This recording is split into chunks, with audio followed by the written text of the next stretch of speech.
bom, pessoal? Tá? Estamos aqui na nossa aulinha número 3, tá? E vamos continuar os nossos estudos. Nós fizemos a revisão feliz, tá? Então vamos começar aqui mais uma aula. Meninos, peguem o livro de vocês, tá? Livro 7, perdão. Pegam o livro de vocês, tá? E abram para mim na unidade 2, por favor, tá? Unidade 2, esse aqui tem o Davi de Michelangelo, tá? A unidade 2. Abram para mim, por favor, tá? Vocês estão acompanhando aqui no videozinho. Então, abrem para mim na unidade 2. Deixa eu só colocar na página de acordo aqui. Unidade 2, terminando aqui. Aqui, unidade 2, estão vendo? Então, olha, gente, olha que escultura linda, né? Escultura linda. Isso aí é Michelangelo, tá? Não, na verdade o nome da obra se chama Davi e o autor é Michelangelo. Faz parte de uma das obras do período renascentista, que nós iremos conversar um pouquinho, tá? Mas eu queria que vocês apreciassem um pouco, por enquanto, essa obra aí. Eu vou dar alguns minutinhos para vocês apreciarem, tá? Olhem bem assim, a expressão do rosto, olha o material, a leveza, tá? Olha que legal, que tá dizendo que é uma cópia da estátua original, né? Com certeza. A original tá em outro local. Então, dê uma olhada aí na textura, na expressão, em como que o artista quis transmitir tudo isso para vocês. Tá? Dá uma pausa aí no vídeo e apenas aprecie um pouco essa magnífica escultura de Michelangelo, Davi. Tudo bem então? Todos já fizeram? Agora, olha só. O título da nossa matéria é A Arte e as Mudanças na Forma de Pensar. Meninos, a arte nunca para. Não, ela nunca para. Se você analisar essa obra de arte, ela é linda, ela é maravilhosa. Muitas pessoas, principalmente no ensino médio, elas me perguntam assim, Tio Cláudio, por que hoje em dia as pessoas não fazem mais coisas do tipo assim? Tem outros justificativos, a dúvida deles é super válida, né? Mas a pergunta é o seguinte, precisa ser exatamente igual esses camaradas fizeram? Por quê? Porque é uma outra época. Aqui é o período do Renascimento, era uma outra forma de pensar, eles tinham outros ideais, o padrão de beleza era um pouco diferenciado, né? Então, tipo assim, é um outro período. Por quê? Porque a arte nunca para. Meninos, escrevam aí, escrevam no livro de vocês, escrevam aqui, exatamente aqui, ó. A arte nunca para. Bem bonito, caprichado, para nunca mais vocês esquecerem. A arte nunca para. Por que a arte nunca para? Justamente porque, gente, a arte ela é uma resposta cultural da época onde o artista vive, sabe? Então, quando um artista faz o seu trabalho, ele reflete ali na sua obra o momento que ele está vivendo, as crises que a época dele está tendo, tá? O que ele considera belo, o que ele não considera belo, aquilo que ele questiona, aquilo que ele, digamos, estar a favor. Então tem muitas coisas que coloca aqui que diz respeito somente àquela época, que no caso é o Renascimento. Estão percebendo? Então quando vocês fazem uma escultura hoje, ou então quando qualquer artista ele faz um trabalho hoje, que nós chamamos de época contemporânea, você não pode dizer assim, mas você não fez igual o pessoal do Renascimento. Mas por que ele ia fazer? Não já fez? Não já teve os artistas da época? Sabe? Mas é diferente. Sim, é diferente. A qualidade é diferente. Tudo bem. Digamos que ali tem uma qualidade, ali tem a outra. São momentos diferentes, o qual a arte precisa ser representada de forma diferente também. Imagine só, se todos os camaradas fizessem, desde lá do Renascimento até hoje, algo assim. Concordam comigo que a arte estaria estagnada? Concordam comigo que a arte estaria parada e que não teria muito o que fazer? Porque todas seriam iguais? Então essa é a beleza da arte. Essa está na beleza da criatividade. Isso está na beleza do artista. É mostrar algo diferente, apresentando os ideais, as dúvidas, o questionamento, o que ele favorece, o que ele gosta da época que ele vive. Então no caso do Michelangelo, o que nós temos aqui? Nós temos uma releitura de um personagem bíblico chamado Davi. Vocês conhecem a história do Davi, né, do gigante Golias e tudo mais. O Michelangelo fez esse camarada de uma forma serena, séria, onipresente. Ele colocou a beleza do corpo. Um cara está nu. Tudo isso. Já deram essa olhadinha? Ótimo. Agora vamos responder aqui então essas questões que ele está colocando. Eu vou dar para vocês 4 questões, 4 minutinhos para vocês responderem. Coloquem pause para mim. Coloquem pause e vou dar 4 minutinhos, tá? 1, 2, 3, 4. E aí, você já fez? Muito bom. Eu espero que você já tenha respondido essas questões. Se não respondeu, coloque a pause, faça e depois volte aqui no vídeo. Tudo bem? Mas, olha só, vamos responder aqui em conjunto. Tudo bem? Do que se trata a imagem de abertura? Quem ela representa? Eu já disse para vocês. Ela representa um personagem bíblico chamado Davi. Tá? Davi é um personagem muito conhecido, biblicamente falando. Tá? Ele enfrentou um gigante chamado Golias, tá? O qual que todo mundo tinha bastante medo. O exército estava com medo, os guerreiros estavam com medo dele. E Davi, confiante na vitória que tinha por estar ao lado de Deus, e Deus está ao lado dele, ele sabia que não importava o tamanho do gigante, que ele iria tombar, ele iria vencer. Sabe? Então, o Michelangelo representou Davi, um personagem bíblico. Agora, do que se trata a imagem de abertura? Bem, gente, ela se trata de uma releitura de um personagem. Então, por exemplo, biblicamente falando, não diz como é que Davi era. Não diz, ele era desse jeito, daquele jeito, coisa e tudo. Então, o que o Michelangelo fez? O Michelangelo representou Davi conforme os ideais da época que ele vivia. Se o Davi era desse jeito ou não, não tem como sabermos. Mas nós sabemos que o Michelangelo fez uma obra magnífica baseada nos ideais da época dele, que foi o quê? O Renascimento. Então ele colocou um Davi nu, mostrando a beleza do corpo. Ele mostrou um Davi confiante, com ele olhar como se estivesse olhando adiante, sabendo que a história dele não vai acabar ali no conflito com o gigante Golias, que ele vai vencer e vai continuar. Ele colocou um Davi nu também para dizer a certeza da fé que ele tinha. Então, um camarada que ele não estava usando armadura, ele não estava usando escudo, nada não. Ele está nu, ele estava dizendo o seguinte, meu amigo, a vitória está em Deus. Então, olha só como o personagem Davi foi representado por Michelangelo. Aí eu pergunto, se fosse uma outra época, ele teria se representado da forma igual? Com certeza não. Michelangelo não foi o único que representou essa situação. Tá? Nós tivemos outros. Procure aí, Davi de Bernini, período barroco. Vocês vão ver que é bem diferente. A representação que o Bernini faz do Davi de Michelangelo é bem diferente. Dá uma pausa assim que você puder e coloque essa representação. Tá? Compare o Davi de Michelangelo e o Davi de Bernini e o Davi de outras épocas. Vocês vão ver que são bem interpretativas. Tudo bem? Nessa obra de arte, quais sentimentos, emoções e ideias o olhar da pessoa retrata? Gente, ele retrata confiança, ele retrata seriedade, ele retrata vitória. O sentimento é de neutralidade. É como se ele estivesse olhando para mais um dia de trabalho, olhando para o gigante Golias e falando assim, é você que eu vim vencer? Estão percebendo? Então, gente, é um sentimento forte, é um sentimento de confiança, é um sentimento de vitória. Tudo isso ele transmite. Michelangelo transmitiu. Tudo bem? Imagine que você pudesse conversar com a pessoa representada na obra. Qual seria o assunto dessa conversa? Aí é uma questão muito pessoal de cada um.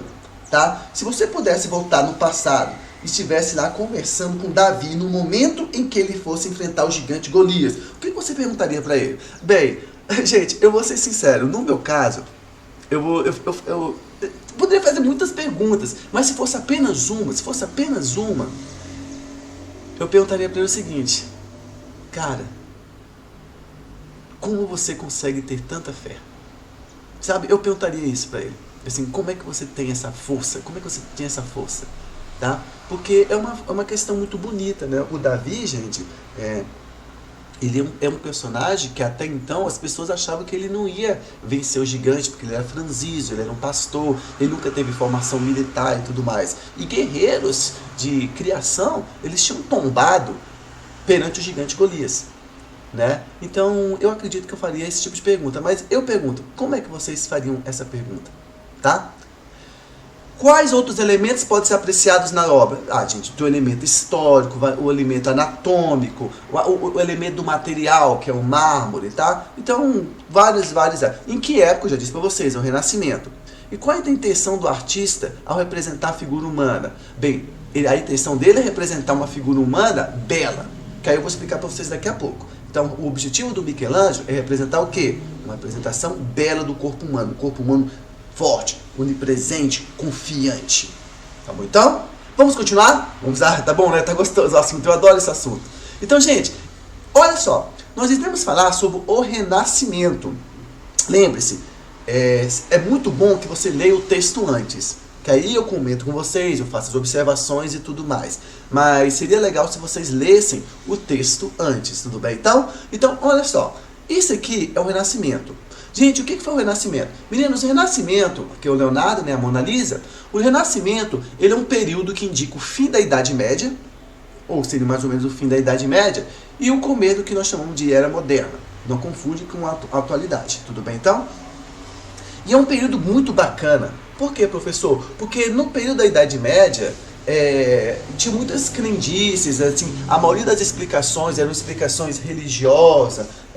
Tem várias questões da Idade Média que nós podemos colocar aqui com elementos que acabam sendo, digamos, questionados no Renascimento. Mas o que acontece é o seguinte, no Renascimento é uma volta à filosofia.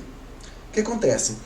Começa a ter um grande crescimento econômico, começa a ter um grande crescimento comercial, um grande crescimento científico, tá? Um grande questionamento das práticas religiosas da época, tá? As pessoas que já começam a buscar explicações não divinas, mas explicações lógicas, racionais, tá? E tudo mais.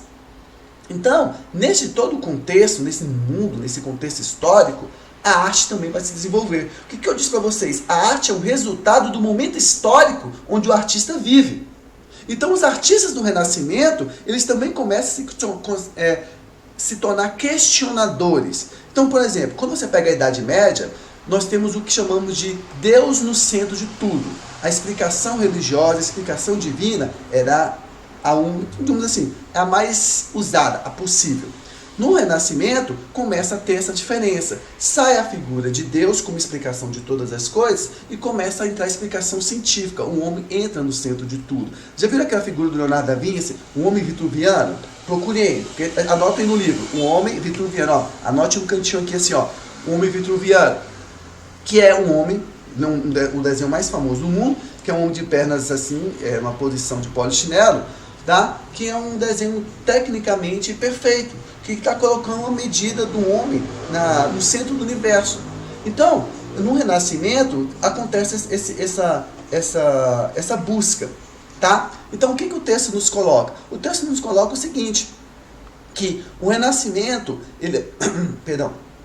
o Renascimento, ele é uma busca pelos ideais clássicos. Quando eu falo ideais clássicos, eu estou me referindo ao período greco-romano. Se você analisar muito aqui essa obra do Michelangelo, você vai ver que muitas obras do Renascimento parecem esculturas gregas e romanas também. Por quê? Porque, vamos lá, filosoficamente falando, tá? A filosofia grega sempre teve muita força no mundo ocidental, tá? Então os gregos, eles valorizavam a figura humana, valorizavam a beleza do corpo, aquela coisa toda que vocês já devem ter visto em história ou em filosofia. Então, os artistas do Renascimento, eles voltam a essas características greco-romana, do questionamento, da filosofia, da figura humana e tudo mais. Então, todos eles procuram representar o corpo humano de uma forma mais realista possível. Eles usam muito claro e escuro, que é essa aqui, ó, essa questão aqui para dar profundidade. Já viu no desenho que a gente usa o claro e escuro, resumindo a luz e a sombra para dar volume? É a mesma coisa. Tá? Então os artistas do Renascimento, eles procuram novamente isso. Dentro dos artistas do Renascimento, gente, nós temos vários, muitos famosos. Entre eles, nós temos o quê? É uma coisa engraçada, porque o pessoal, tio Cláudio, mas é só as tartarugas ninja. Sim, é verdade, gente. Antes que alguém me pergunte, o cartunista, o que fez, os cartunistas, não foi apenas um, que fizeram os personagens das tartarugas ninjas, que eu acho maravilhosos, acho muito bacana. Quem nunca assistiu, assiste, é muito divertido, sabe? Eles estudaram a história da arte e eles, digamos, fizeram uma homenagem, né, aos personagens homenagem aos artistas, colocando o nome deles nos seus personagens. Entre eles nós temos o Leonardo, entre eles nós temos o Michelangelo, entre eles nós temos Rafael, Donatello, que são os conhecidos, mas temos vários outros também. Mas vamos começar aqui pelo Leonardo. Gente, o Leonardo é um artista hiper mega completo.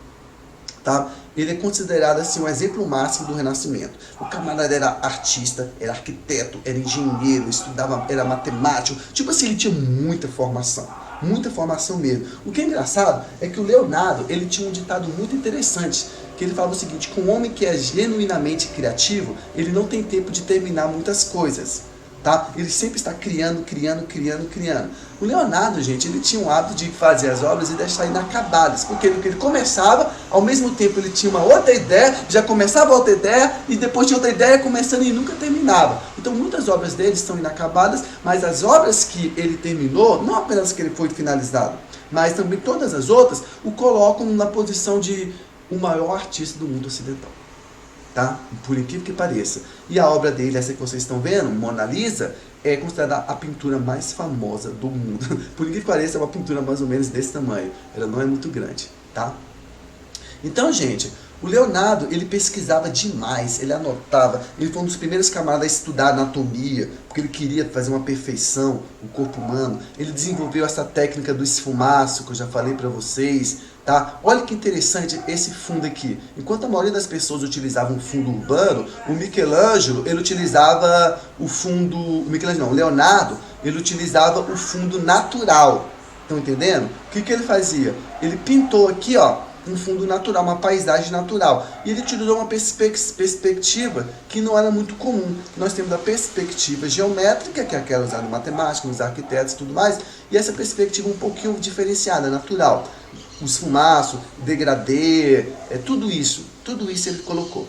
Tudo bem?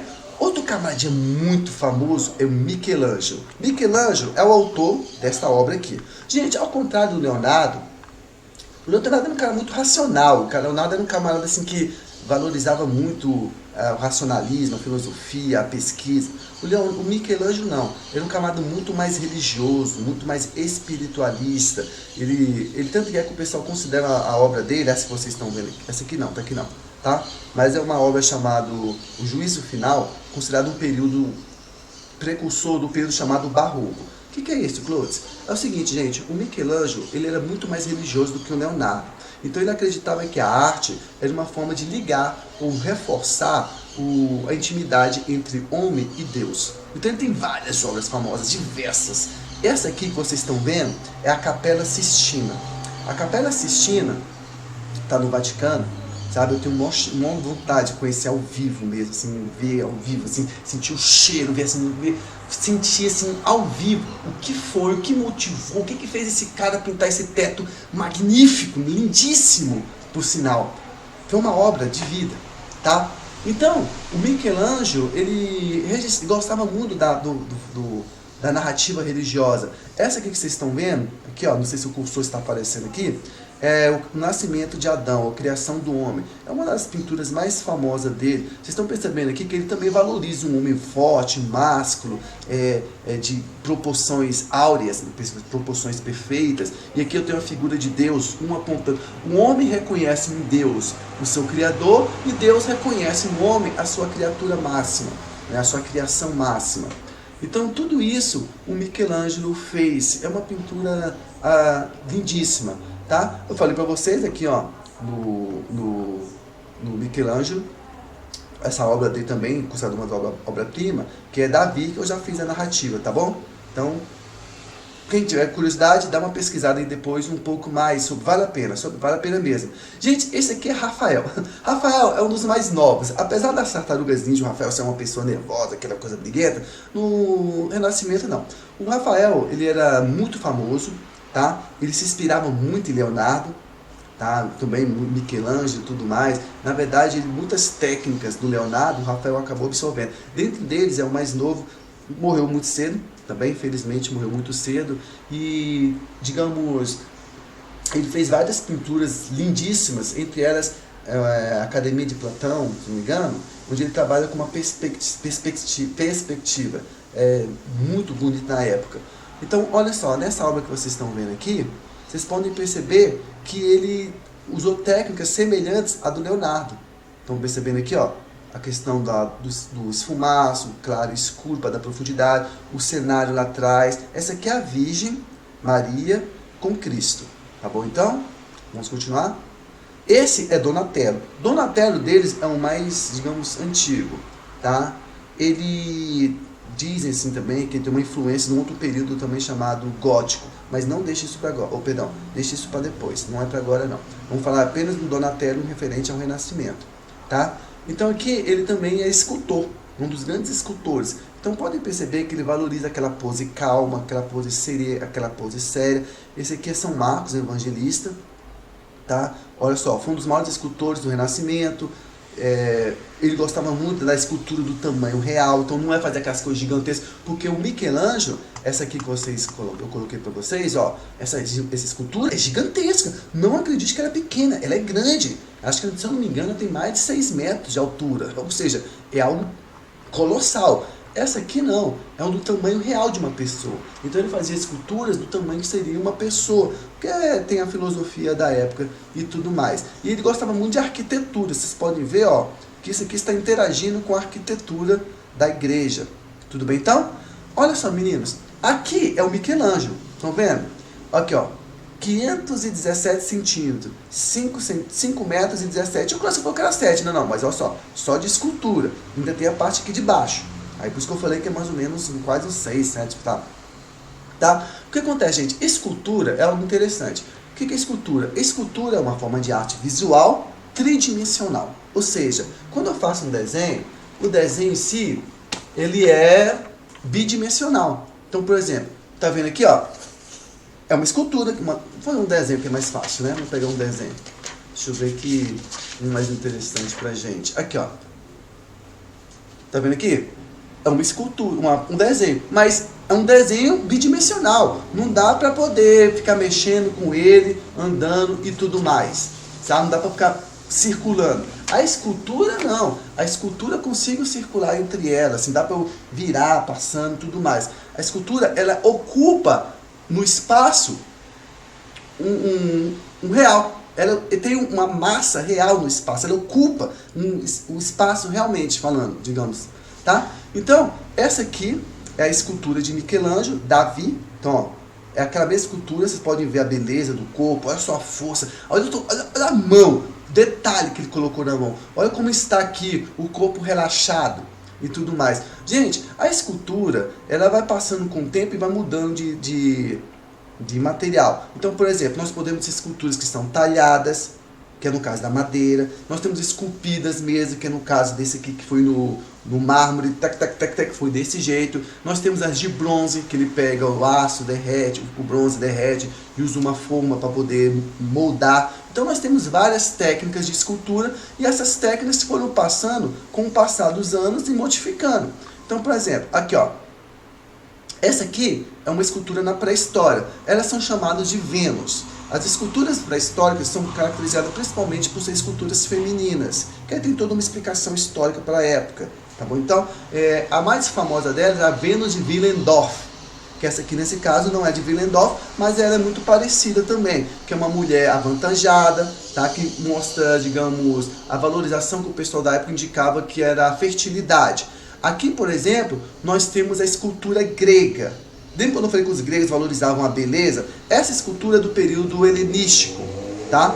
Então, valorizavam que a beleza da mulher. Então, a nudez, sim, eles valorizavam muito a nudez. Por isso, como Michelangelo, como ele estudou os escultores gregos, ele também coloca essa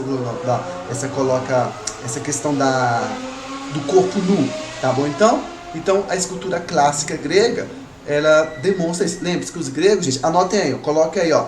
A escultura grega tem o período arcaico, período clássico, período helenístico, tá bom? Então nós temos os vários períodos aí. Nós temos um período homérico, mas não conta, tá bom?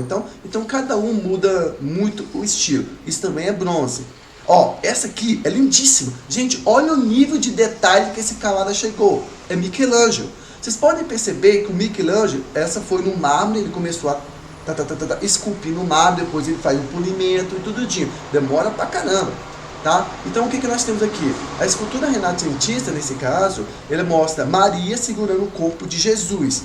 Olha só, tio Clóvis, mas Maria tá tipo tranquila. Sim, tá tranquila. Por quê? Porque é o seguinte, ela sabe que ele irá ressuscitar.